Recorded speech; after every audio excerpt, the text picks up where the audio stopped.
For our next speaker today, we have Kathy Macdonald. Kathy's a distinguished cybersecurity advocate and retired police officer. She has over 25 years in law enforcement. Kathy's an expert in cybercrime prevention, an open source investigator, and an author. She's been recognized by the Governor General of Canada with the Order of Merit of the Police Forces. She's made a global impact in the fight against cybercrime. Today, Kathy will share her insights into the complexities of cyber threats and provide actionable strategies to help us defend against them. Please join me in welcoming Kathy Macdonald. All right. Well, thank you so much for inviting me here to your conference to talk about cybersecurity. It is such an important topic, especially these days, because we rely so heavily on the internet at home, at work, at school. Oh, I forgot, you guys are retired. But I bet the truth is that you are using the internet just as much as you did before, if not more, because you're using it for different things. Maybe you're downsizing, so you're using Marketplace and Kijiji, or maybe you have different hobbies now, like bridge and pickleball, so you're using WhatsApp groups. And of course, you don't have to travel now at peak times, so you're using rental cars, hotels, airplane apps and websites, and of course that dreaded public Wi-Fi. So we're going to talk about all of that today here. The reality is, every time you use the internet, whether it's an app or a website, you are being tested. I guess just like school, you're being tested by some powerful forces and factors and bad actors and scammers and cyber criminals, predators, bullies, entities of all kinds that want to infiltrate your networks, and they want to infiltrate your minds. And that's probably even worse. So that's what we're, again, going to talk about now. I got started in this area about 25 years ago. And if you remember back then, we were all using dial-up. People were just starting to get web cameras and computers for their homes. And when they'd have problems, they'd call the police. And the police would say, we'll do the best we can. At that point, they really didn't have a lot of capacity in cyber. But in the meantime, why don't you call the crime prevention unit? And that's where I worked. And it was a very steep learning curve. And I learned some valuable lessons. And I made some observations about technology that really carried me through my career. I guess because back then the police didn't have a lot of capacity. So that's what they would say. And it was a very, very steep learning curve. I remember one day I was on the phone to the media. And the media often would call and we do these interviews. And they said, we're doing a story on war driving. And I said, oh, okay, war driving. No problem. So I got off the phone, marched into my sergeant's office, and I said, do you know what war driving is? And he said, no, I've never heard of it. And I said, me neither, but I'm doing a story on it in a couple of days. So we called a guy that knew a guy, and before you knew it, we were war driving in rural Alberta, just north of Calgary here. We were physically driving 5-10 miles down the country road. We had worked with this guy that was, just built some sort of clunky device in his garage, probably with some tinfoil, and he was sniffing the airwaves for unprotected Wi-Fi networks, which is the definition of war driving. So, didn't find one, drive another 5 kilometers. We did this all day, learned what war driving was all about, and did the story, and everything's fine. Jump ahead to today. Now we can war drive with this little device like this. Plastic, you can get it on Amazon, and it will infiltrate unprotected Wi-Fi networks. It will infiltrate protected Wi-Fi networks. It will get into hotel room doors. It will open parkade gates. It will get into your cell phone, even in airplane mode. It's called a Flipper Zero, and this is what it looks like. Generate sub-gigahertz signals, open access systems, control electronics remotely, prevent and explore technology. With Flipper Zero, your cyber buddy. So it's your cyber buddy. You can order one on Amazon, get it in 2 days. It's actually dropped in price from a few months ago. And, it's just a new, easy to use little device. So I guess my first observation about technology is this, that it continues to evolve. We can't stop it, no matter what. It continues to evolve and progress and advance and improve. And of course, it gets smaller, it gets less expensive, and it becomes more available to people depending upon their intent. Usually it's for financial gain. But I think the most interesting aspect or observation about technology is this, that it's built for one purpose in mind and it is used for another. So a Flipper Zero is used by gamers to hold all their gamer tags, yet it can be used for all different nefarious purposes. And you've got air fryers that can be surveillance items. You've got vacuum cleaners that will take a picture of Sean as he's making a cup of coffee in the morning. Can't stop it. This is the way it works. And of course, you've got all these little security cameras that we're all putting in our home. The little IP cameras to monitor the security. Well, if you don't change the default password on that particular item when you buy it, then there are websites out there that are hoping to stream 24/7 what you're doing in your house. And this little website here is hosted in Eastern Europe. So here's this lady in Calgary walking around in her house coat. She's obviously streaming from the dining room table. So when I found her on this website, I jumped in my car and I thought, oh my gosh, I've got to tell this poor woman what she's doing. Do they not know? You could see what she's having for dinner. So I got in the car. This website will give you the longitude and the latitude of where this camera is located. Well, it's the Internet Service Providers Hub in Eau Claire in Calgary. I knocked on a number of condo doors saying, does that look like familiar inside? Didn't help. I wrote 2 letters to Intercam, the website. They didn't even respond to me. They're hosted in Eastern Europe. And of course, I wrote 2 letters to the Alberta Privacy Commissioner. I said, can we not help these poor people? Obviously, they don't know. Well, I've got to say, in the last 2 or 3 months, they have quit streaming. And I checked on them every few weeks or months. But in the meantime, I celebrated 2 Christmases, 2 Halloweens, and she is a fantastic decorator, I might say, and a 50th birthday on June the 29th. So this is, I guess what I'm trying to stress is we are on our own out here. We can't rely on somebody, saying, okay, do this, do that. We have to do our own research and figure this stuff out because, of course, we've got all these laws. But who is going to actually enforce those laws? Who's going to actually investigate for us? The police have got a lot on their plate. Everybody's got a lot on their plate, and we could create these laws like Airbnb says, no indoor cameras, but who's going to look? And then we've got, I know there was a question earlier about Alexa. Well, we get all these security and privacy features that are sold to us, but then they take them away. So now all of a sudden, they're going to be taking away the privacy feature on Alexa.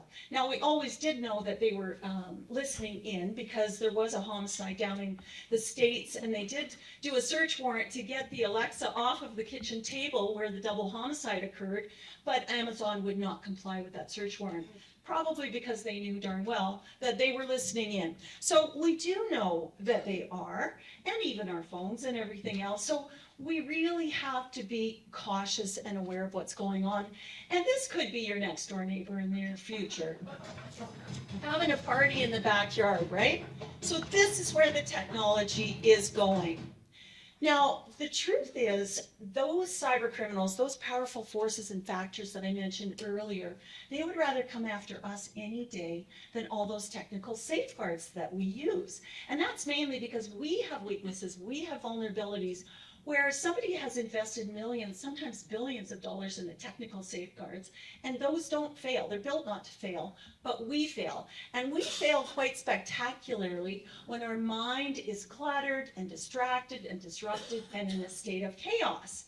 So those bad guys, they know that. So they will either use tactics, techniques, and procedures, we call them TTPs, to distract us artificially, or they will use naturally occurring events like Christmas, like graduation, like weddings, like news events and such. So they will take advantage of those times, of course. And so these TTPs work very, very well. They're called TTPs of social engineering, and they are present in just about every type of cyber attack. So we'll kind of go through them and just see exactly what I'm talking about. For one thing, we give up a lot of our information to different companies and organizations. Here's the Quebec School Treasury Board, actually, that had all sorts of information on the Quebec teachers, and about 360,000 of them were breached, all those records. Now, I thought this quite interesting about this. Breached in 2020 was the news article, but it actually happened in 2018. So you may not know that your information gets breached at the time. So this is very important. Here we've got Power School, which is a vendor to a lot of the school boards, huge company, and they were breached, you know, millions of records again. And of course, what happens when these data breaches happen, and they can happen through a number of different ways, where an employee accidentally clicks on or deliberately clicks on something, you never know. And of course, they get access to all the information. Usually it's our username and our password. And that's why we need to be very, very cautious with our username and our password. And I know this question came up earlier. So what am I talking about? Well, Taylor Swift. Big, huge concert in Vancouver, December 7th of last year. Tickets go on sale. The website for Ticketmaster is overwhelmed, so it's a huge event. All the employees are busy selling tickets. Well, what happens, of course, those bad guys know that, and they go to the ticket center and they breached Ticketmaster. But in the meantime, this young girl in Calgary buys 3 tickets. So she's thrilled. She buys them in April. She buys 3 airline tickets and 3 hotel rooms. And then all of a sudden, midway through the summer, she finds out that someone has accepted her tickets to Taylor Swift. Well, she's absolutely devastated. She's like crying, sad. What am I going to do? I have the airline, I have the hotel, I have the tickets. And they're hundreds and, you know, thousands of dollars sometimes. Well, she goes back to Ticketmaster, and it turns out that Ticketmaster was actually breached, but failed to tell the customers. And about 560 million records were taken. And if you are a Ticketmaster user, maybe your name, your username, and your password was, and have you changed that yet? So anyway, this just kind of, again, explains the importance of our username and our password. So what do we do about it? Well, I like this little website. It's free of charge. It's called haveibeenpwned.com. Notice there's no A in there. And I've got a little pamphlet that I am going to send to Maria after, and it's got all these different websites. So you don't have to take, but you can go ahead. You put your email address in there. It's free of charge, and it will tell you if your email address has ever been pawned or found in the dark web or these underground forums for sale. Because what they do is they breach these websites, millions of records, they try to get into and they brute force to try to get that password, and then they will take over the account. And that's exactly what happened with that young girl. So we want to also, we could set up a notification in case our information ever does get breached in any kind of a data breach. And I've done this presentation where people have put up their hand and said, yeah, I found my email address on 11 different breaches and I haven't changed my password yet. Sometimes they're on websites that you don't even know that you've signed up for, but you've signed up for an app, then you got rid of the app. Well, it still sits in there and it floats around and it still could be at risk. So haveibeenpwned.com gathers billions of records from the dark web. And there are other sites besides this one, but this one I find is really easy to use and it's free of charge. The other thing is, this is an Enigma machine from World War II. Very, amazing machine, but very slow. Now what do? They use password cracking software that works incredibly fast. And like I said before, it's faster, smaller, more available. This is very easy to use. So if you have a 13-character password in 2022 that was numbers only, it took 19 seconds to crack. 1 year later, that same password took 5 seconds to crack. So it's getting faster and faster, and that's why we really need to be cautious with our passwords. And that's why I really highly recommend a password manager. It gives you freedom. Now, this is a free version, a Bitwarden. Most of the password managers have free versions. They're very intuitive, they're very easy to use. You have to come up with a master password that only you know. You keep it in your mind. If you have to give it to your significant other, write it down, put it in a locking filing cabinet or in a safe. But otherwise, it's right here. It travels with you. So when you go to, Peru on a holiday, you've got it because you sign up on your computer at home, on your secure network at home. You get the app at home. You put it on there. You've got your master password, and you can take it with you to Peru. It's very easy to use. Again, when you create a master password, you want to make sure your master password is 3 random words intersperse upper, lower, and special characters. And again, make it long, strong, and unique. And then you just start adding, you add your passwords to your login. So you only really have to remember one password. When you log in, all of your passwords are there, and you can have 30 or 40. So at least you're not just changing it up with a simple password each time and adding another number on the end or something along that line, which we've all been known to do. Or we have to travel with a book, which is never safe, because if someone gets hold of that little book, we're doomed. So tactics, techniques, and procedures, TTPs, they use volumetric attacks, password cracking, and password spraying attacks, like I mentioned earlier with the data breaches. They also use timing, and timing when we're all busy. Here's the police department from Fort Lauderdale. They're going to let the public know that they're going to do some construction on a building. What happens? They immediately get the fake invoice from a legitimate sounding contractor for $1.2 million. The police pay the invoice, and it took them 6 days to realize their error. These criminals are pretty brazen, and they recognize how busy our mind is and cluttered, especially at certain times. So if we're writing on Facebook that we're doing a big reno, well, that's a pretty busy, chaotic time naturally. So timing is very important to them.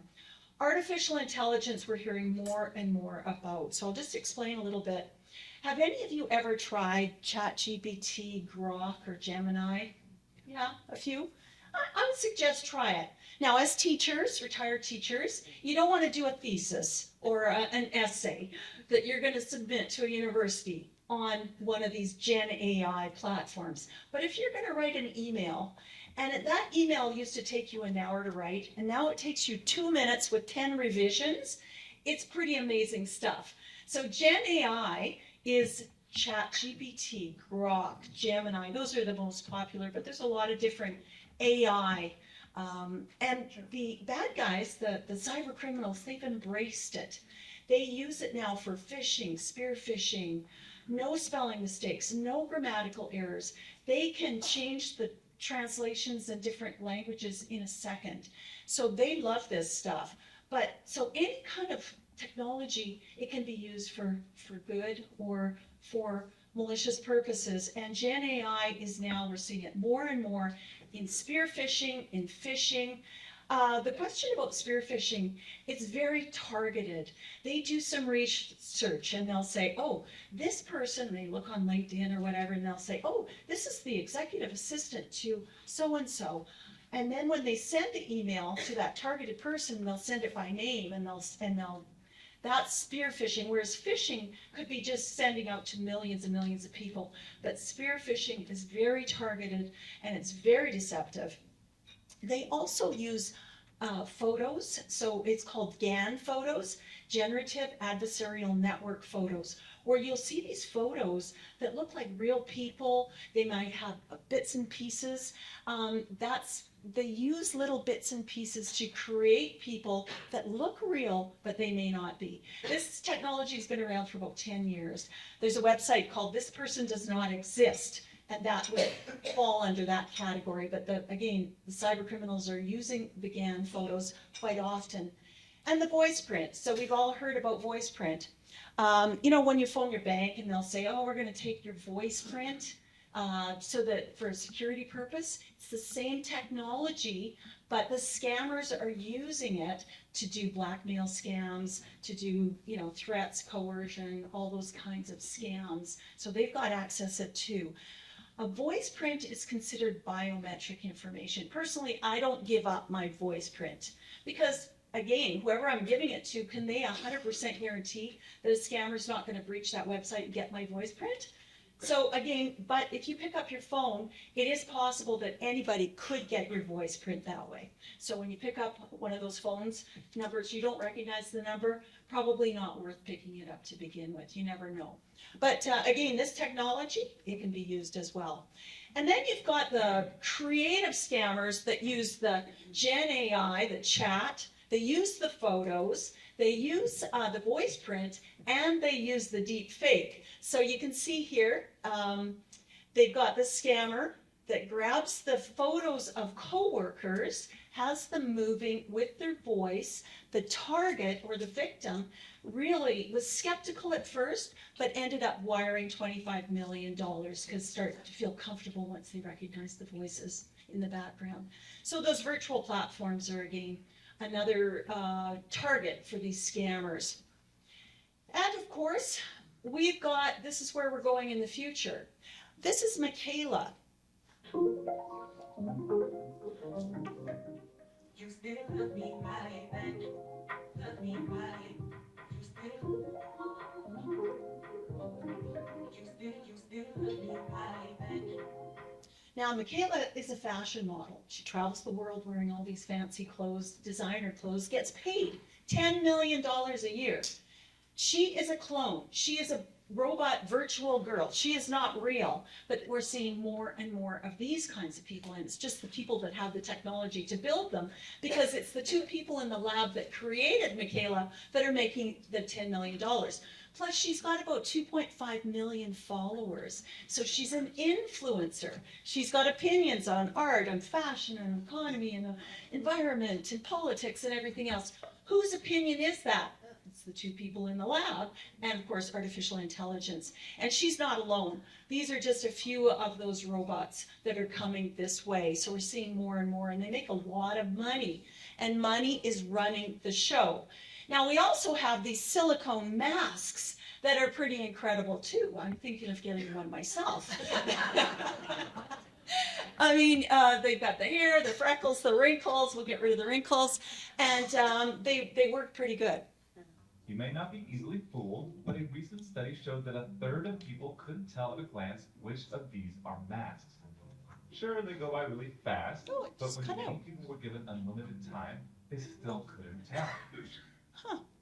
Sorry, I think it's the resolution. It got really big on us. But anyway, people can't tell. And so they're using those masks in different platforms, like on social media, even face-to-face, but of course on these deep fake video type things as well. And of course, where's it going in the future? Have died. Absolutely. Adrian, Amazon believes nothing says I love you like hearing it from your grandmother who may have died 15 years ago. Amazon is working on new technology to make Alexa miss the voice of anyone, dead or alive, with just a short recording.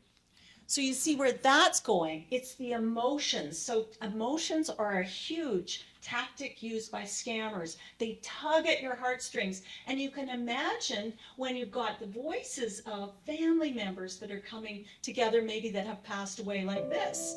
This is everybody's dream for somebody to come back to life. And that's where we're going with this technology. So there's a lot of ethical concerns with it as well.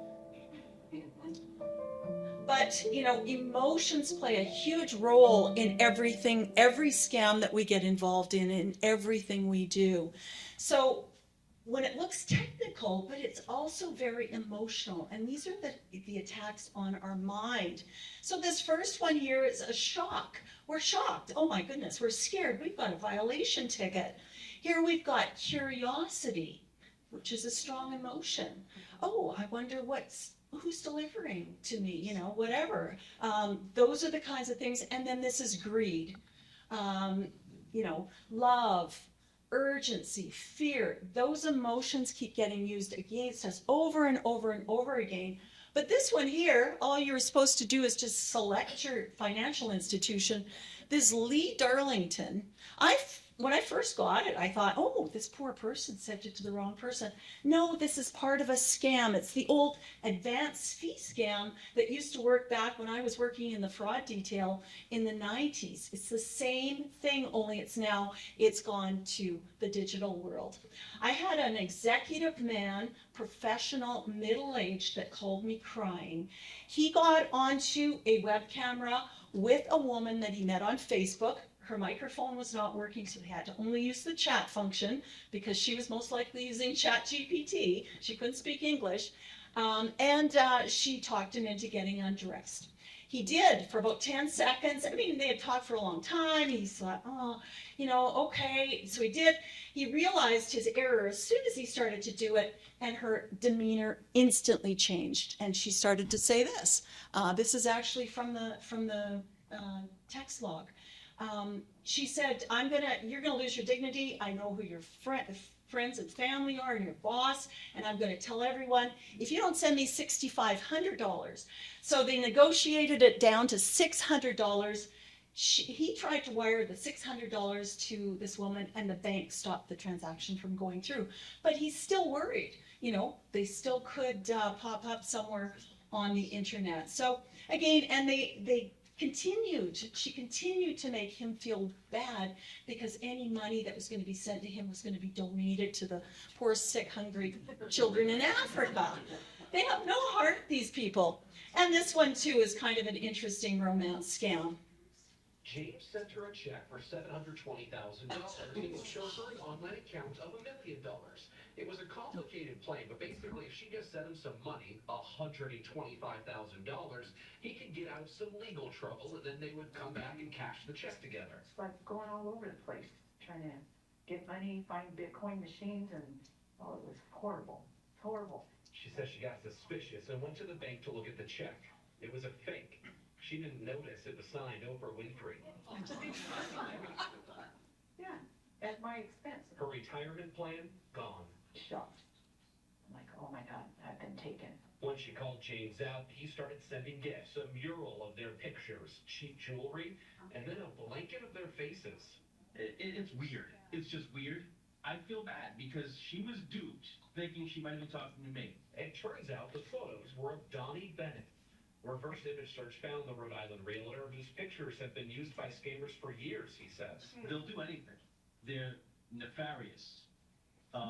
Anything they can do to inch their way into someone's circle of trust. And Trust is everything. But isn't that something? I mean, using his photo. So I used to have that kind of thing with people that would call me, and one fellow in particular said that he ended up flying to Paris, and it turned out that it was a photo that had been circulating for 3 years on the internet. So you never know who might be using your photo. So I've got some ideas here because I want to be proactive and give you some tools and resources that you can use. So I get a wrong number text. Obviously it's a scam, but you never know. I'm like, who is this girl? And this picture of this girl, I thought, doesn't really look like a real person. It could be one of those GAN photos. But anyway, I took a screenshot of this girl and I put it through a reverse image search called tineye.com. It's free of charge. We can all use it. These are the tools that the bad guys use, so let's use them as well. This is free of charge, and up pops 16 different results with this woman's face. One of them was the Charlotte Observer, a U.S. Online newspaper. So I click on that, and up comes this newspaper article that says, have you gotten the wrong numbers? Text with this woman's selfie, don't respond, experts say. So I guess what I'm saying is that if you've got a profile picture on LinkedIn, if you've got a profile picture that you use quite often for your Facebook profile, pop it into tineye.com and see where else it shows up. Because someone might be using your photo for something. You never know. And so we have to be proactive with our online identity, our email address, and any kind of image that we have as well. So we want to reclaim our privacy. And these are some of the top tips, and I'm happy to answer any questions that you might have as well. So start off with, I came up with this little risk model for actively defending against social engineering, and this is what it looks like.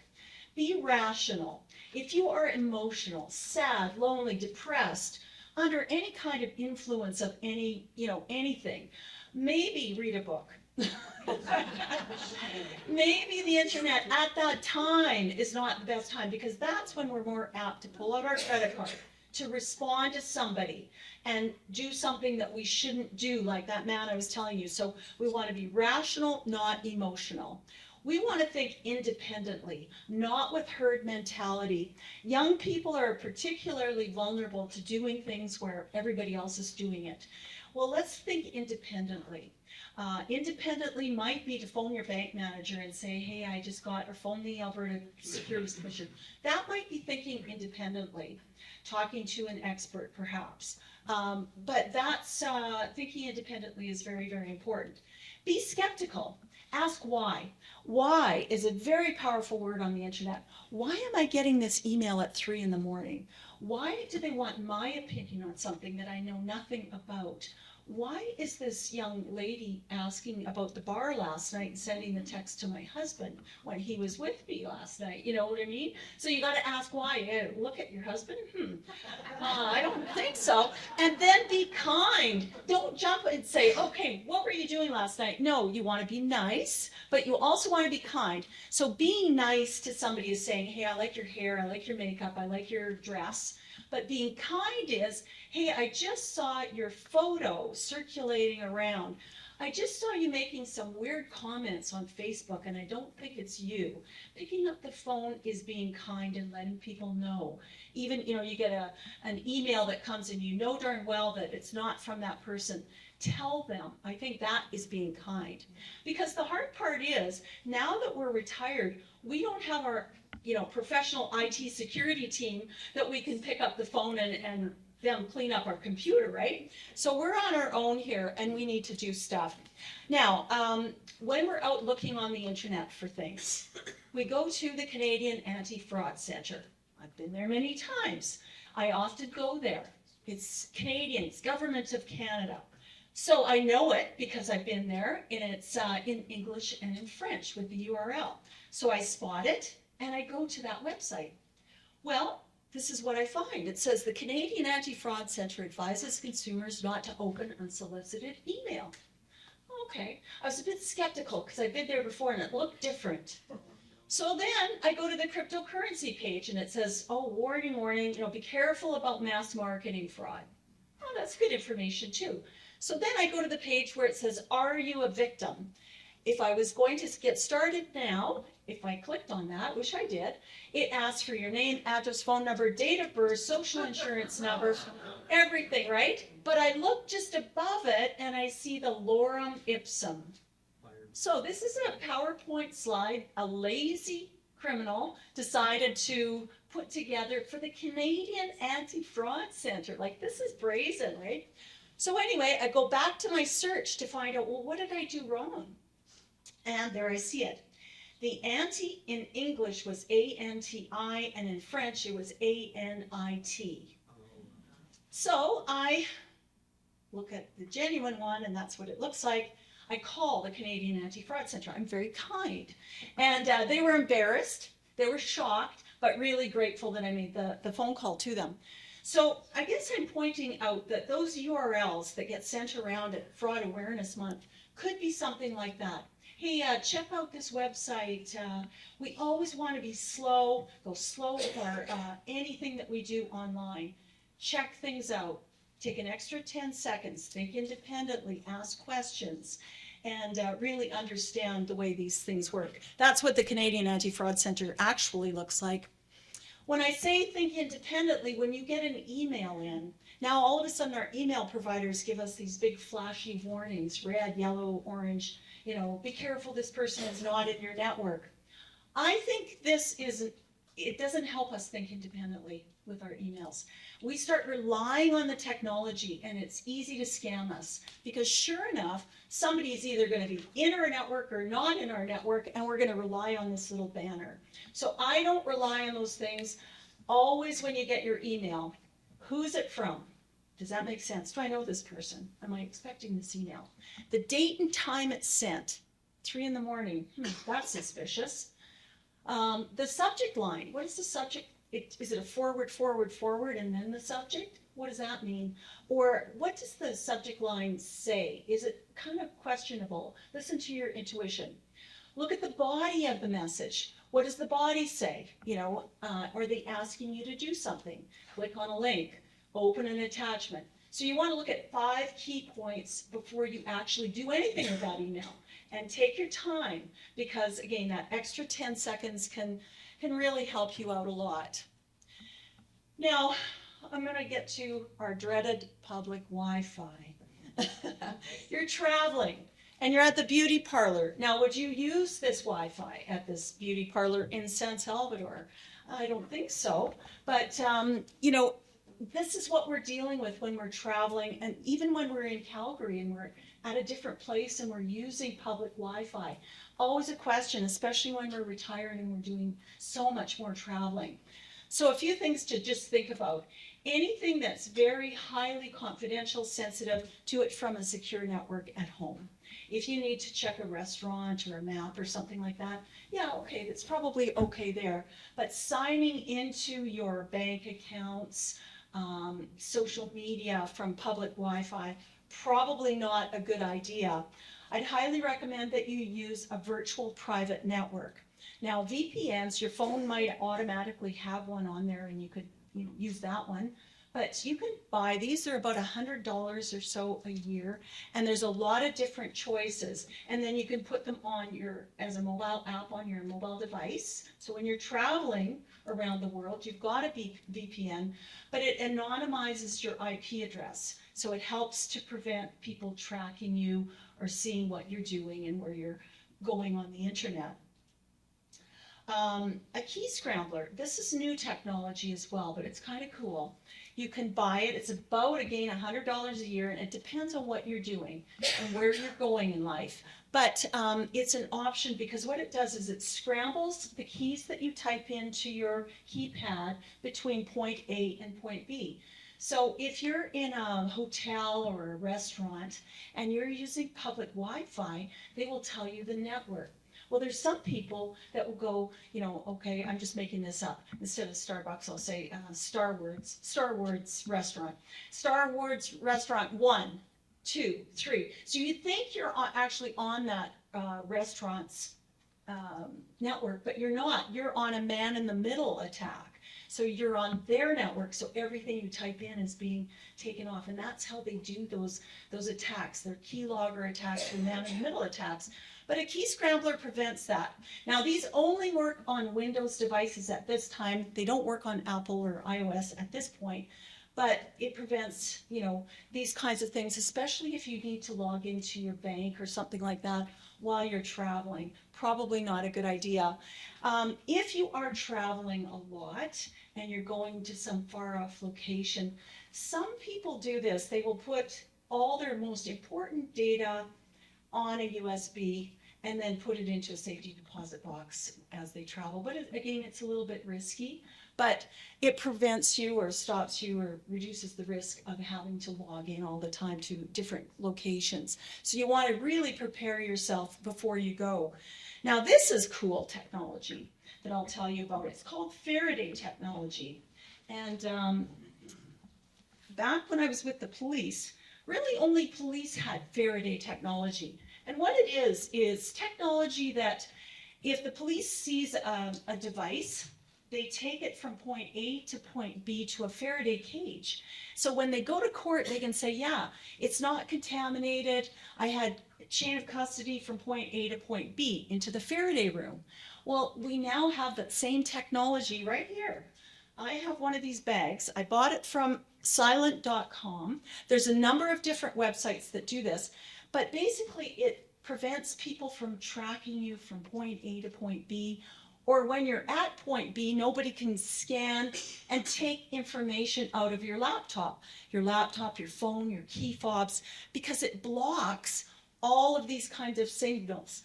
Your cell phone, GPS, Bluetooth, your key fob. So if you're driving a Maserati, or a Ferrari, now that you're retired, and you treated yourself, those little key fobs, there are people that will scan that through your front door, because usually we'll put our keys right at the front door. We'll use a Faraday, you can get a sleeve like this, and you can put it right in there. I do oftentimes talk to parents groups, and I'll say, look, if you've got your grandkids coming over, get one of those sleeves, put it by your bed, and at night you get all the kids to put their cell phones in there so that they're not checking their Instagram in the middle of the night.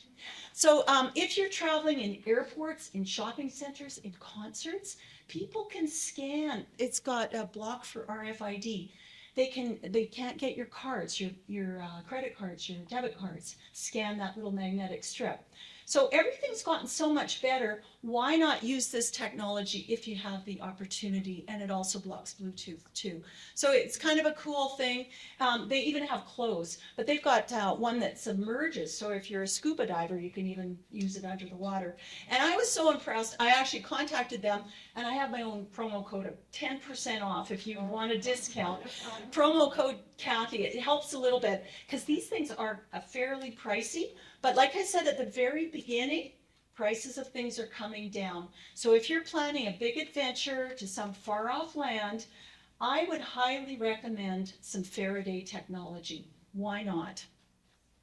The other thing we can do as well, this is a free site. It's called isitai.com. And as teachers, you'll enjoy this because, when the kids would turn in an assignment, you can take all that information, put it in the text detector, and it will tell you whether it was human generated or if it's AI, which is kind of an easy thing to do now. And you could also put images in there. So you could pop an image in there and it will tell you whether it's AI or not, human generated or AI, which is kind of helpful. And you could do the same with videos, but I haven't found a free video AI detector yet. Usually you can tell from the mouths. It's not 100% yet, but it's getting better and better. So this is very good as well. Report online crime.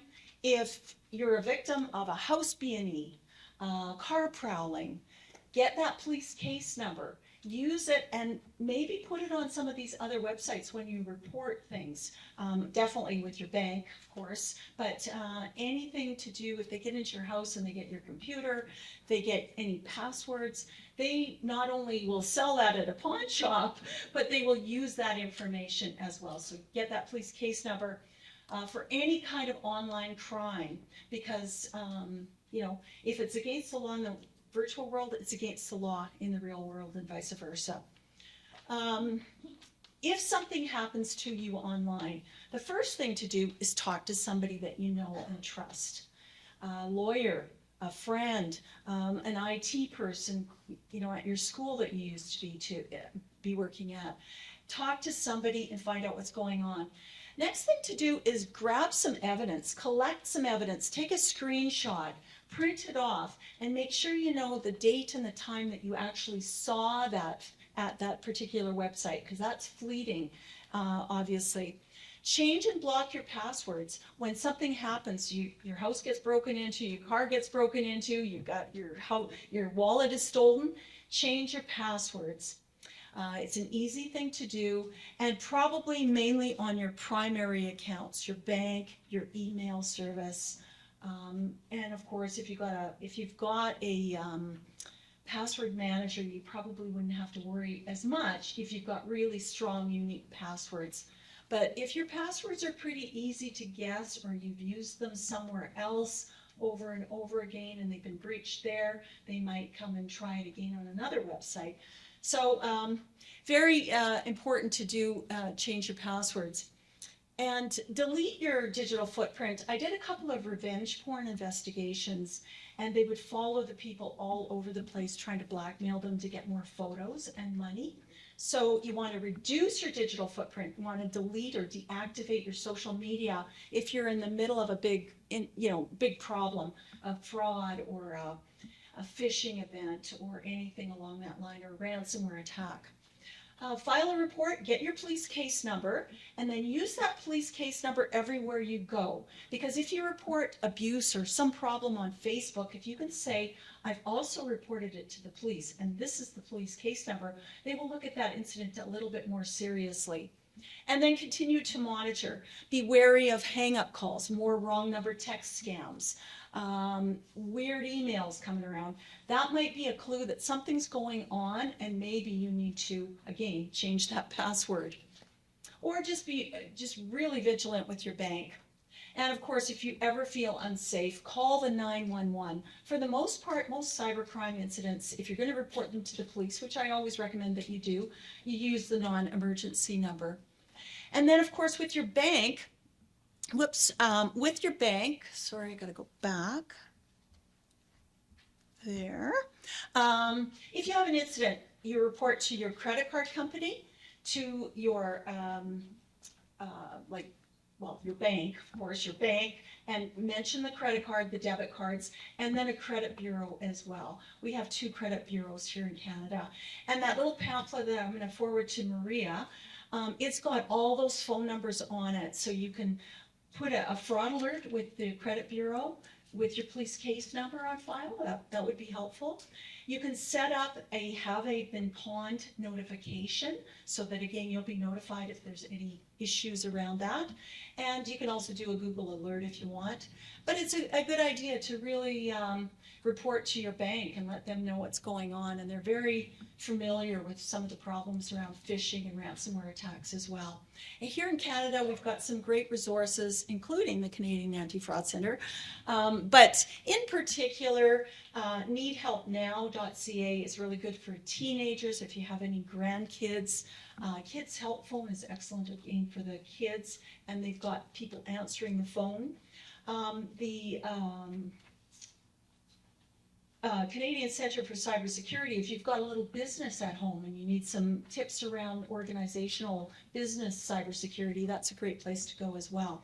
And if you're traveling in Europe or in the States, there's some great resources there. So, you know, just a few things to think about and to report to and to gather information if you need anything. I did write a book. It was published in 2019. As teachers, you'll appreciate this. It's more of a textbook. You're not going to take it to bed with you and read it like a novel, but it's got some good key terms in it. So if you ever need anything specific, it's got some really good Canadian case studies that are very interesting, and it's precedent setting as well. And it's available if you, I did have some pamphlets up here, but you can order one off of emond.ca if you'd like. So that's the presentation. I hope you got a lot of good information, and thank you so much for inviting me, and I'd love to take any questions you might have. Thank you. Yes. What is the main reason the RCMP/Interpol can't deal with these fraudsters? Okay, that's a really good question. Why can't the RCMP or Interpol deal with these issues on a regular basis or at all? So it's a problem right from day one. I mean, police resources have gotten a lot better. There's more, Calgary Police has a terrific cyber support unit, but they're one of the very few police agencies in Canada that have specific cyber support units. So resources, training for police, it takes a lot of training to do forensics and just understand all the specific cyber. So that's a big part of it as well. And then everything changes so fast to keep up, and then the police are always transitioning. The other part is a lot of this crime is transnational. And so police have to use something called an MLAT, which takes months to it's like a court order. You have to have it approved by the judge, and then you have to have it sent to the police agency wherever, in Kansas or in India, and then they have to approve it and assign somebody. So it's very slow and clunky. There's so many reasons for it. Interpol, they do a pretty good job. Europol does a great job as well, but they go after specific types of lots of victims, multiple victims in multiple jurisdictions. They might get involved. But in Canada, say for an example, we have a phishing site hosted in Ontario, and it's just getting Canadians, the RCMP would be involved in that. And, you know, again, do we hear a lot of arrests coming out of anything? Nothing. I mean, I'm always looking, and big arrests, but I think on an individual basis, there are some smaller ones. I did this revenge porn investigation. It took 5 years. The police did it for 2. I did it for 1.5, and then the police did it again for about 2. And one charge, the fellow ended up going to jail for 2 years. But it was an ongoing police matter, and this poor young lady that lived in BC, her images, her name, her videos are still all over the internet. Those will never come down. So it's a very difficult thing for the police to deal with, and capacity is the big problem, but they're getting better. I think this one was next. Yes. So when you travel, or even when you're at home, Yeah. turn off the Wi-Fi and use the cell. Help me understand, like, because when I travel, I get airable, and so I have I have data Yeah. that I can use. How safe is that using public cell phone? Yeah, it's safer to do that. Use your own data on your phone. So you have like a little hotspot on your phone rather than relying on the public Wi-Fi. Because, you know, you just never know. And those hotels and restaurants, they'll say, okay, use your last name and the room number. Well, how hard is that? So a lot of times, especially if you're in Las Vegas, for an example, there's a lot of scammers that are just, they go there because there's so much traffic in and out that they can just set up in those hotels and just steal information. And so, yeah, if you can do that on your phone, definitely better. Use a key scrambler. If you have to use public Wi-Fi, then again, check the network that you're going to and limit the amount of sensitive information, and also cover your hand as you're entering information on your phone, because the old-fashioned shoulder surfing is still alive and well, or even like a phone that's taking pictures of people as they're entering their information. And sometimes, I know with me, I use a larger text font, so it's easier to read as well. So somebody might be taking a video of you. One more. Yeah, one more question. Yes? So is cybercrime considered civil or criminal? Because the police typically don't touch civil cases. If you've been scammed, you're kind of on your own. Yeah, that's a really good question. Is it civil or is it criminal?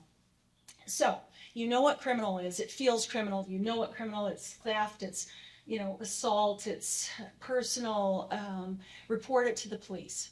You get a police case number. Civil, you can also go civilly and criminally at the same time. But civil, if a bank reimburses you the money that was taken from you from your account, the bank is now the victim, not you. So that's why the bank doesn't give you a lot of information. Even though you know the phone number, you know everything about the bad guy, they won't tell you anything because they've reimbursed you. So now they are the victim, they report it to the police. Now, if you have ongoing defamation problems, just civil problems, and you have damages, then you can do that. And you can do it at the same time as a criminal matter. Yeah. So thank you very much. I really appreciate it.